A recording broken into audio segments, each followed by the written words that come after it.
trust. You're watching KRQE News 13 at 10.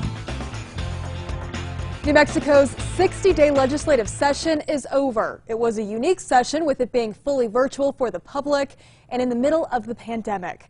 News 13's legislative reporter Rachel Knapp gives an overview of what passed and what failed to get through.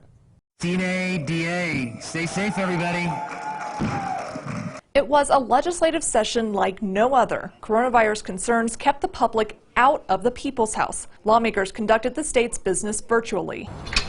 And because of reported security threats, fencing was put up around the Capitol, and a heightened police presence was noticeable. But during this 60-day legislative session, lawmakers primarily focused on pandemic relief. They put aside hundreds of millions in grants and loans to help struggling businesses and provided a rebate for low-income New Mexicans. But when you look at what we've done, it's just phenomenal. Lawmakers are also sending the voters a question of whether the state should dip into the permanent fund for childhood education. And in the final minutes of the session, they were also able to pass a bill requiring private businesses to provide paid sick leave. But not every proposal made it through. Look, I brought a list 2 years ago. Here it is.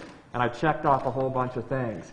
Well, guess what? There's only one thing left that's not checked off, and we're going to do it. The question of legalizing recreational marijuana didn't get debated on the Senate floor in the final 24 hours of the session. Plus, a bipartisan push to limit the governor's powers in public health emergencies stalled, and a proposed increase in bumping up the minimum wage to $15 also fizzled out. But they found time to debate controversial issues. Lawmakers were able to pass a bill that would provide medical aid in dying for terminally ill adults and repeal the state's abortion ban. I'm a little sad to say that we were disappointed with the agenda pressed onto this legislature. Republicans, who are in the minority in both chambers, feel like this session missed the mark in helping New Mexicans. We still have over 50,000 people across New Mexico unemployed, and we did nothing to help them. Instead, what we offered was handouts to try and keep these businesses floating. But the governor believes this session accomplished a lot. This is a session about our recovery,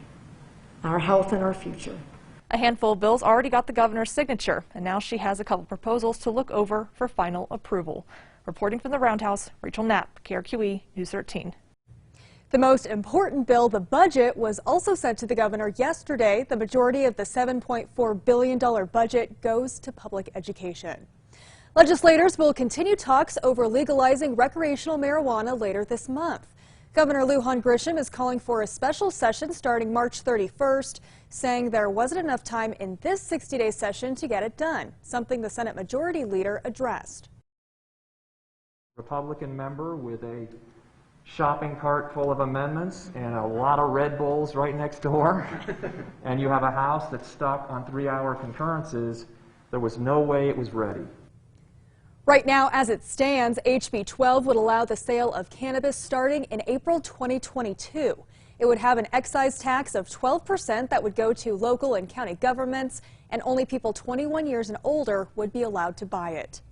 Police have arrested the suspect they